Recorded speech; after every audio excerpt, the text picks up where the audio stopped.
Olá pessoal, sejam bem-vindos ao canal do Procurador. Eu sou Ricardo Cardoso e hoje nós vamos falar o que faz o Procurador-Geral da República.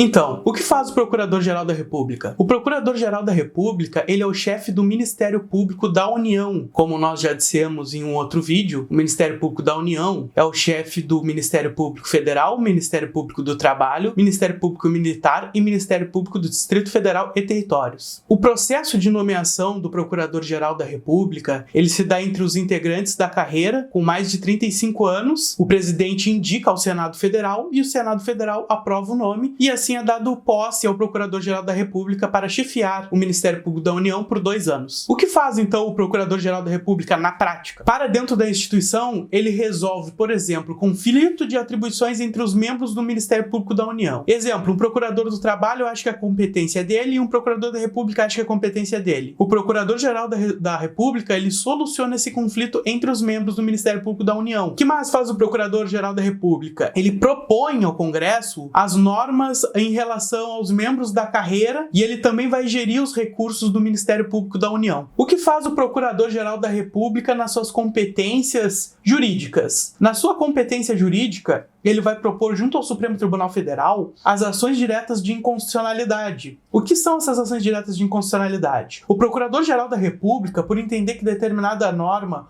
ou dispositivo legal conflita com a Constituição, ele pode levar junto ao Supremo Tribunal Federal uma ação direta. Essa ação direta, caso seja julgada procedente, ou seja julgada que o Procurador-Geral da República tenha razão, essa ação pode declarar nula um eventual dispositivo de lei e tirá-la do ordenamento jurídico. Este, como vocês podem ver, é um poder muito grande que só era exercido pelo Procurador-Geral da República até um pouco antes de 1988. Essa titularidade dá ao Procurador-Geral da República um grande poder de declarar ou de levar ao Supremo a declaração de nulidade de leis. Uma outra ação, que também é manejada pelo Procurador-Geral da República, são as ações penais de competência originária do Supremo Tribunal. O Supremo Tribunal Federal, ele é competente para julgar deputados, senadores, inclusive o presidente da República, nos crimes que eventualmente eles tenham cometido. Então, o Procurador-Geral da República, ele tem o poder de denunciar criminalmente deputados, senadores e eventualmente o presidente da República, como já ocorreu aqui no Brasil, junto ao Supremo Tribunal. Estes detentores de poderes, o Procurador-Geral da República, digamos que seria o promotor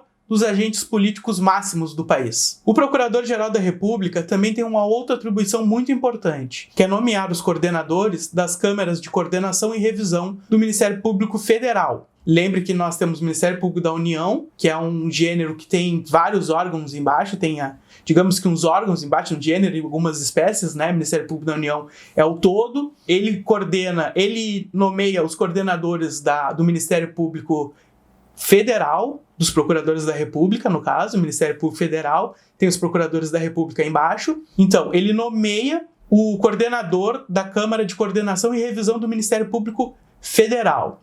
O que são essas coordenações? Essas coordenações, além de darem diretrizes aos procuradores da República em todo o território nacional, elas também fazem o arquivamento de inquéritos.